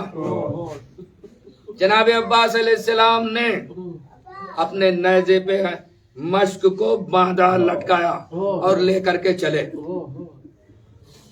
ہزاروں کا لشکر ہے، 500 تیر انداز ہیں، ایک بار تیر اتنے چل رہے ہیں. جناب عباس علیہ السلام سارے زخموں کو برداشت کرتے ہوئے اور ان کو پیچھے ہٹاتے ہوئے لشکر بھاگ گیا بہت دور. آپ کی شجاعت اور بہادری دیکھی کر آپ نے گھوڑے کو نہر فرات میں ڈال دیا، مشق کو بھگایا اور اس میں پانی بھرا. گھوڑے سے بھی مخاطب ہو کر کے کہا کہ تو بھی بھوکا پیاسا ہے، پانی پی لے. مگر ہم نے جانوروں کی وفاداری دیکھا ہے اور آج بھی دیکھتے ہیں، اس نے بھی پانی کو منہ نہیں لگایا. یہاں ملتا ہے کہ جناب عباس علیہ السلام نے اپنے چلو میں پانی لیا اور منہ کی طرف لے کر کے گئے. اب یہ ہمارے نقطے ہیں کہ بھیا دیکھو جس دریا پہ تم نے پہرے بٹھائے تھے یہ میرے قبضے میں ہے. یہ کیسے ہو سکتا ہے کہ سکینہ پیاسی ہو، بچی پیاسے ہو اور جناب عباس پانی پی لے؟ اس راہوار کو گھوڑے کو دکھانے کے لیے اٹھایا تھا پانی اور منہ کی طرف لے کر گیا تو اس نے بھی اپنا سر اٹھایا کہ میرا آقا پیتا ہے یا نہیں.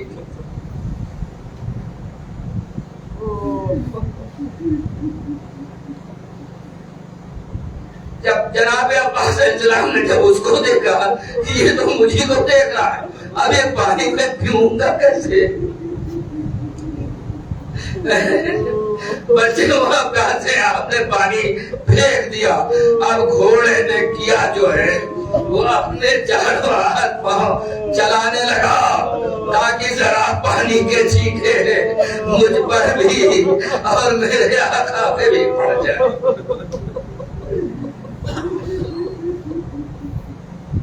کچھ تو ٹھنڈک محسوس ہو. پانی بھر لیا جناب عباس نے، مشق بھر لیا اور مشق کو اپنے دوش پر رکھا، پھر آگے بڑھے. ویسے سعد نے آواز دیا دیکھو بھائی لشکر والو پانی خیمے تک نہ پہنچے، لیکن اس کا جملہ سمجھیے گا، چاہے عباس چلے جائے پانی نہ جائے.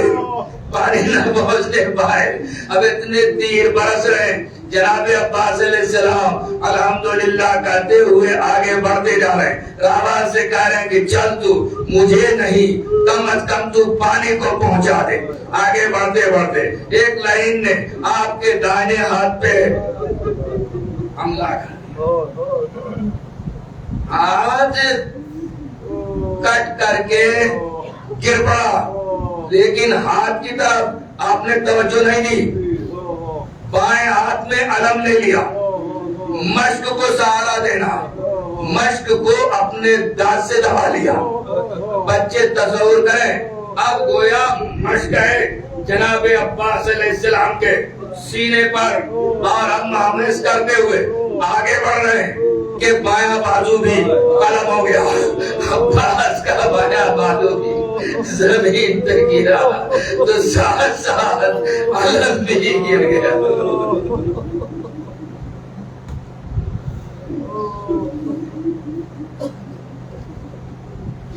سنو گے تاریخ کا جملہ, اب تو بے دست ہے, ڈال بھی نہیں تھی, کچھ بھی نہیں, بس ایک تیر آ کر کے مشق میں لگا, جسے آج ہم مشق سکینہ کہتے ہیں, اس لیے کہ سکینہ لے کر کے آئے تھے.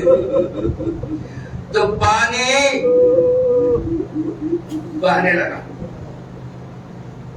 تصور کیجئے, یہاں اچھی طرح سمجھیے, مشق نے سوراخ کر دیا, مگر پانی اگر مشق نکال دیتے تیر تو پانی فور سے گرے گا, ہے نا. یہی گئے تو آہستہ آہستہ گرتا. ابھی بھی جناب عباس علیہ السلام یہ کوشش کر رہے ہیں کہ کچھ بھی پانی رہے, اور میں خیمے تک تھوڑا سا بھی پانی پہنچا دوں جس میں سکینہ یا ننھے ننھے بچوں کے حلق جو ہے تر ہو جائے. مگر پانی بہتا رہا, چاروں طرف سے لشکر گھیر رہا ہے. بس ایک تیر آپ کی آنکھ میں آگے پیوست ہو جاتا ہے. ادادارو سوچو, آنکھ میں ایک دن کا جاتا ہے, اتنے زخم ہے تو اتنی تکلیف ہوتی ہے, آنکھ میں تیر پیوست ہے. اب بے دست و پا وفادار کیا کرے.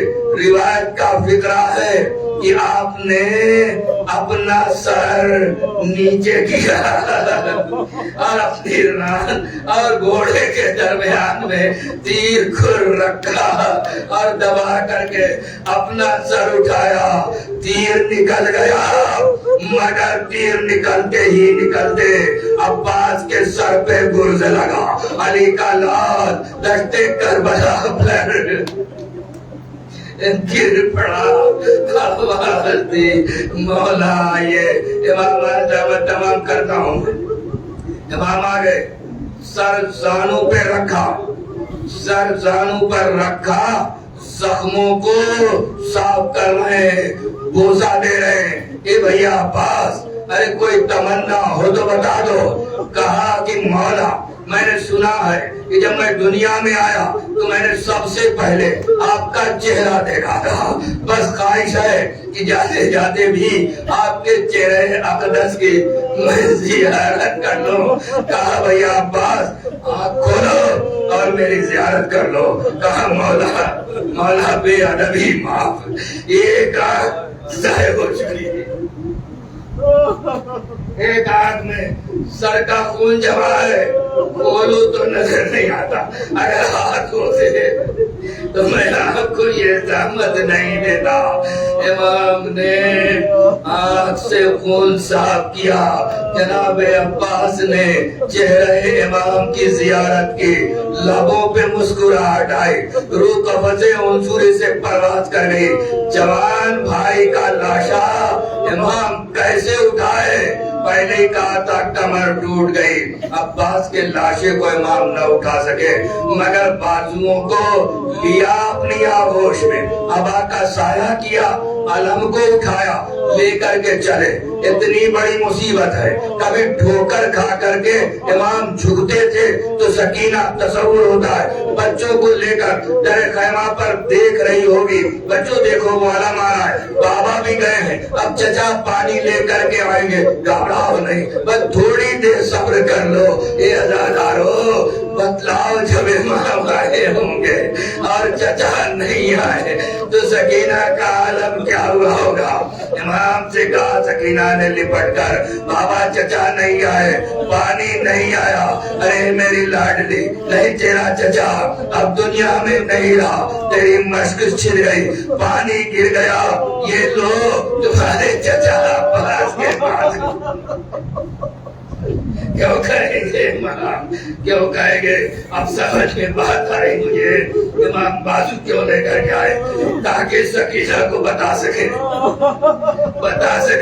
دیکھا ان کے بازو سلامت رہتے تو شاید پانی لے کے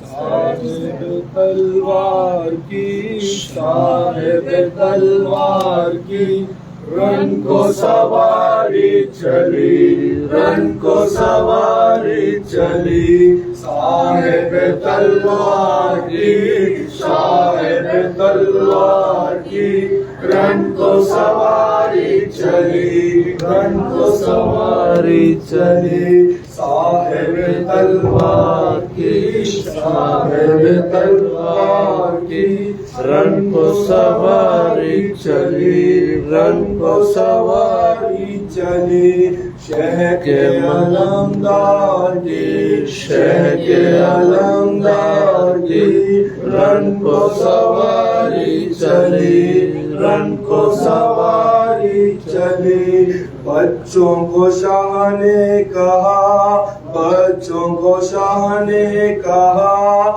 لائیں گے پانی چچا، لائیں گے پانی چچا، غازی علمدار کی، غازی علمدار کی، رن کو سواری چلی، رن کو سواری چلی، صاحب تلوار کی، صاحب تلوار کی، رن کو سواری چلی، رن کو سواری چلی، شہ کے علمدار کی، شہ کے علمدار کی، رن کو سواری چلی، رن کو سواری چلی، بچوں کو شاہ نے کہا، بچوں کو شاہ نے کہا، لائیں گے پانی چچا، لائیں گے پانی چچا، غازی علمدار کی، غازی علمدار کی، رن کو سواری چلی، رن کو سواری چلی، بچوں کو شاہ نے کہا، بچوں کو شاہ نے کہا، لائیں گے پانی چچا، لائیں گے پانی چچا، غازی علمدار کی، غازی علمدار کی، رن کو سواری چلی، رن کو سواری چلی، صاحب تلوار کی، صاحب تلوار کی، رن کو سواری چلی، رن کو سواری چلی، شہ کے علمدار کی، شہ کے علمدار کی، رن کو سواری چلی، رن کو سواری چلی، صاحب تلوار کی، صاحب تلوار کی، رن کو سواری چلی، رن کو سواری چلی، شہ کے علمدار کی، شہر کے علمدار کی رن کو سواری چلی، رن کو سواری چلی، حسین حسین حسین حسین حسین حسین حسین حسین حسین حسین حسین حسین حسین حسین حسین حسین حسین حسین جب ہوا میں نبی محسوس کی عباس نے،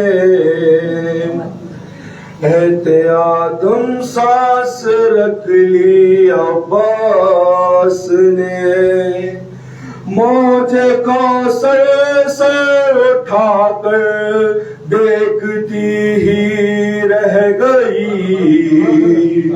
اتنی اونچائی پر رکھ دی تشنگی عباس نے، سجا رکھی تھی دریا پر عجب بارات پانی کی، بہت کرتے ہیں عشر یزیدی بات پانی کی، مگر دریا پہ پہنچے ٹھوکرے مارے چلے آئے، بتا دی حضرت عباس نے اوقات پانی کی، کٹے برسو چھری مشکی سا بچی رہ گئی پیاسی، زمین پہ خون بن کے ہو گئے برسات پانی کے، یا عباس یا عباس یا عباس یا عباس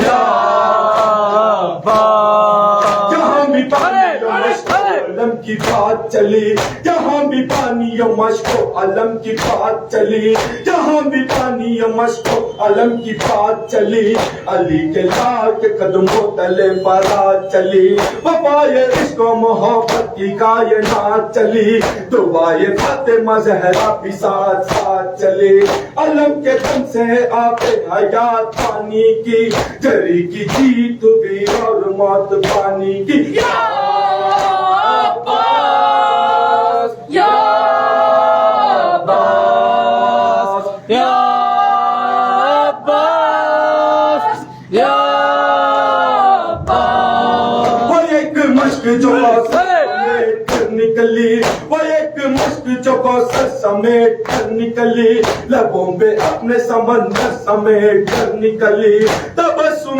علی اصغر سمیٹ کر نکلی، جو ایک ضرب سے لشکر سمیٹ کر نکلی، اگر نہ کہتی ہے آپ حیات پانی کی، ہر ایک نگاہ سے گر جاتی ذات پانی کی، یا عباس یا عباس یا عباس یا عباس، سکینہ بی بی کے سکے علی کے لال سلام، سکینہ بی بی کے سکے علی کے لال سلام، جری صدی کے زرے زہر ذوالجلال سلام، وفا کی آخری حق کے میت کمال سلام، نہیں ہے دونوں جہاں ہے تیرے مثال سلام، تیرے کٹے ہوئے بازو نجات پانی کی، تیرے بدن کا پسینہ زکات پانی کی، یا عباس یا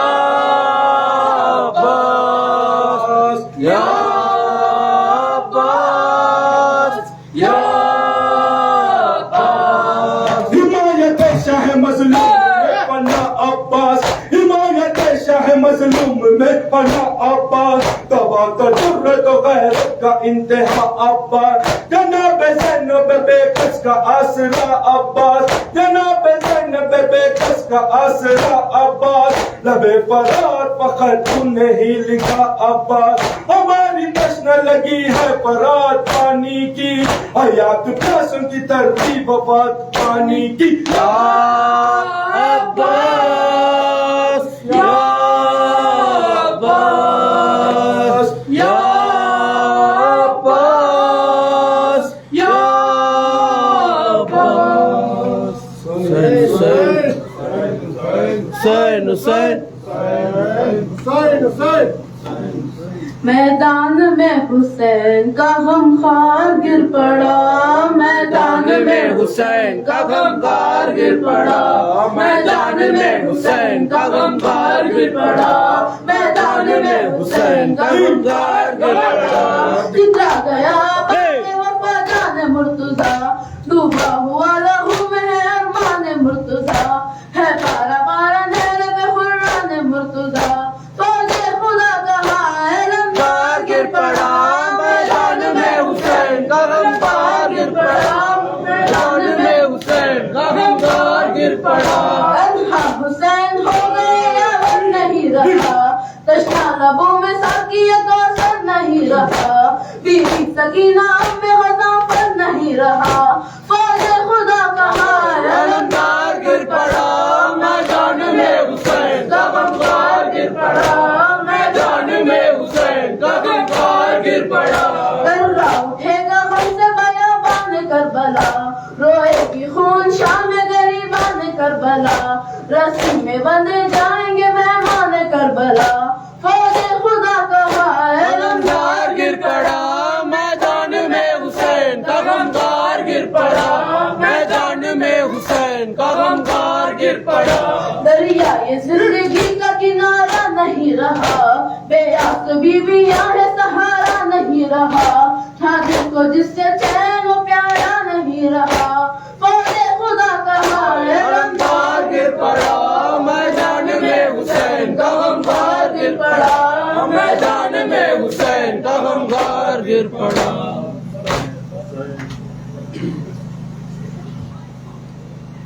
جانے دلے حیدر کرار علمدار جانے دلے حیدر کرار علمدار جانے دلے حیدر کرار علمدار جانے دلے حیدر کرار علمدار جانے دلے حیدر کرار علمدار زمانے میں رہے گی للکار علمدار علمدار علمدار حشر تیری آج زمانے میں رہے گی اے سرور عالم کے وفادار علمدار اے جانے دل حیدر کرار علمدار اے جانے دل حیدر کرار علمدار مرنے سے تیرے لشکر شہاب گئے برباد علمدار علمدار علمدار علمدار مرنے سے تیرے لشکر شہاب گئے برباد اے فوج حسینی کا علمدار علمدار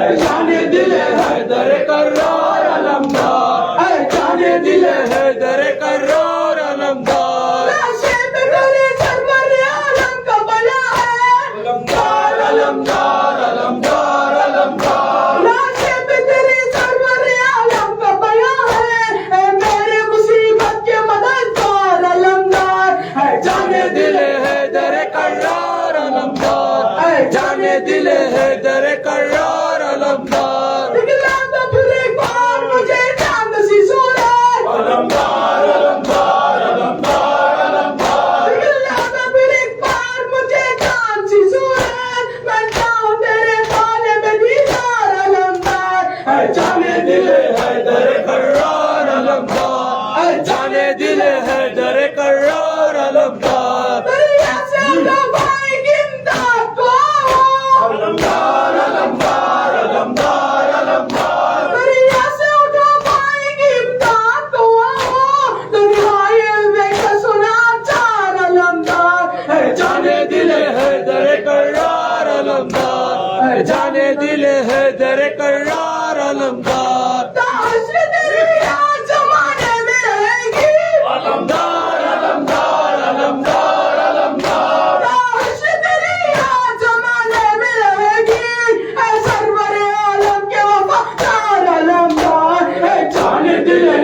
در کرار علمدار، اے جانے دل ہے در کرار علمدار، جب تک صفی ماتم میری دنیا میں بچھے گی، علمدار علمدار علمدار علمدار، جب تک صفی ماتم میری دنیا میں بچھے گی، لائیں گے تجھے میرے ستار علمدار، اے جانے دل ہے در کرار علمدار، اے جانے دل ہے در کرار علمدار، اے جانے دل ہے در کرار علمدار۔ حسین حسین حسین حسین حسین حسین حسین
نہ جاؤ پانی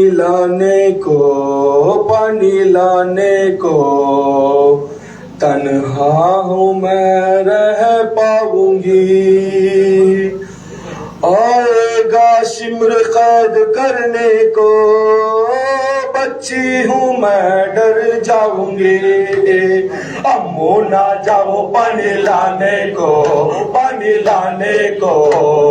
تنہا نہ میں رہ پاؤں گی، آئے گا شمر قید کرنے کو، بچی ہوں میں ڈر جاؤں گی، امو نہ جاؤ پانی لانے کو، تنہا نہ میں رہ پاؤں گی، آئے گا شمر قید کرنے کو، بچی ہوں میں ڈر جاؤں گی، تنہا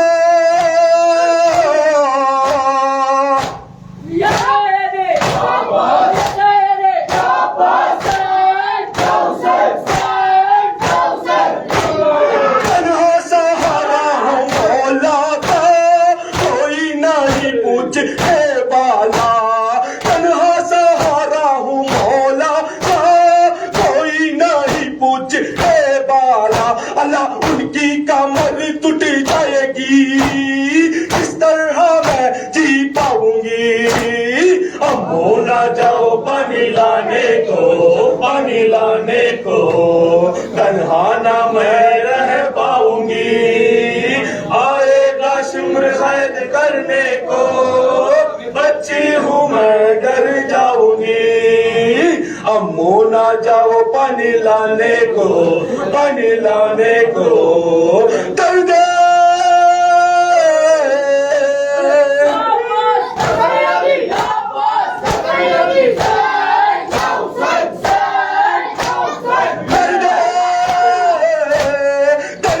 جگر کبھی مٹتا ہے، کانوں سے خون دیکھو بہتا ہے، درد جگر کبھی مٹتا ہے، کانوں سے خون دیکھو بہتا ہے، مولا آ کے شفا منہ پہ ملنے دے، ایسی ہی میں رہ جاؤں گی، امو نہ جاؤ پانی لانے کو، تنہا نہ میں رہ پاؤں گی، بچی ہوں میں ڈر جاؤں گی امو نہ جاؤ پانی لانے کو ایک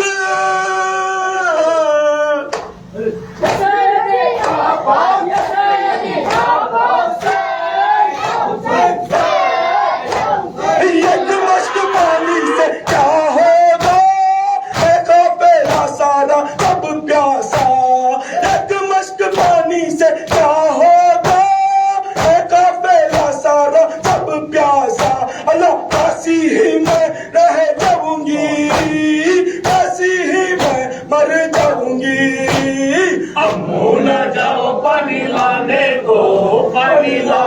کو تنہا نہ میں رہ پاؤں گی آئے گا شمر قید کرنے کو بچی ہوں میں ڈر جاؤں گی امو نہ جاؤ پانی لانے کو دریا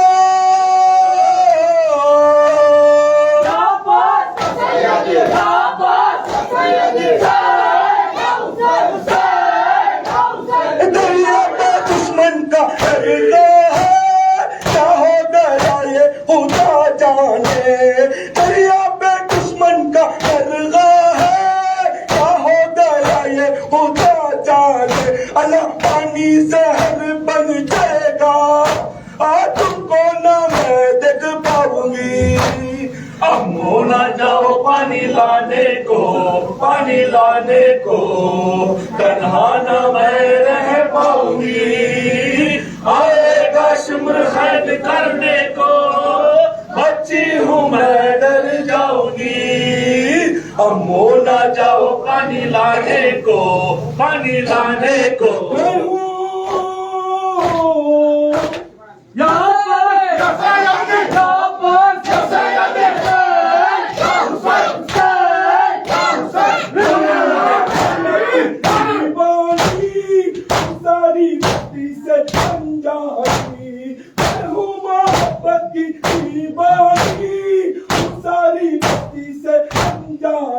اللہ کو اگر چڑھ جاؤ گی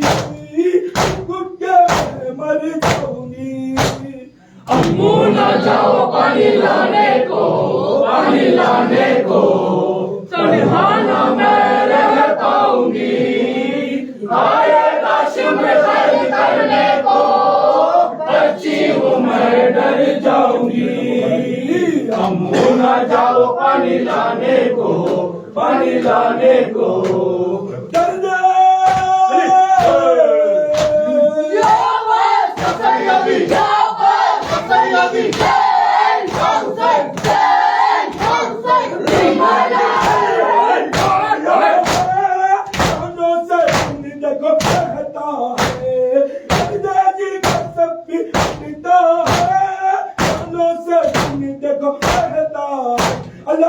اللہ جو کیسی دے ایسی ہی میں رہ جاؤں گی امو نہ جاؤ پانی لانے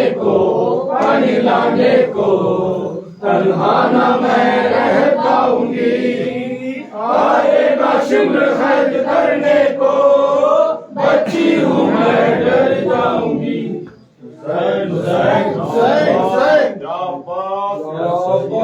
یا سیدی یا عباس یا سیدی یا بیکاس یا سیدی یا عباس یا سیدی یا مظلوم یا سیدی یا عباس یا سیدی یا اسیر یا سیدی یا عباس یا سیدی یا عباس یا سیدی یا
السلام علیکم یا ابا عبد اللہ، السلام علیکم یا ابن رسول اللہ، السلام علیکم یا ابن امیر المؤمنین وابن سید الوسیین، السلام علیکم یا ابن فاطمة الزہراء سیدۃ نساء العالمین، السلام علیکم یا ابن خدیجۃ الکبریٰ ام المؤمنین ورحمۃ اللہ وبرکاتہ، السلام علیکم یا مولا ابن مولا، السلام علیکم یا غریب الغرباء، السلام علیکم یا معین الضعفاء والفقراء، السلام علیکم یا شمس الشموس یعنیس النفوس ایہا المدفون بعرض طوس، السلام علیکم یا ابا الحسن علی بن موسیٰ ایہا الرضا، روحی جسمی لک الفدا ورحمۃ اللہ وبرکاتہ،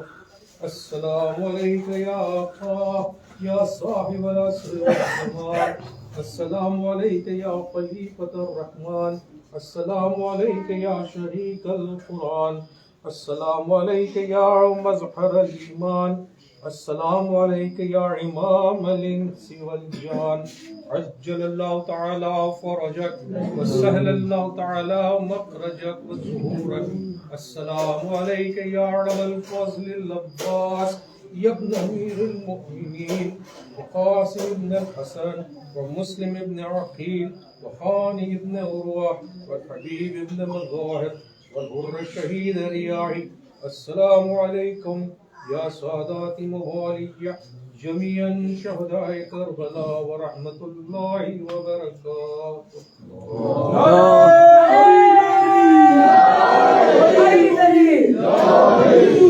يا علي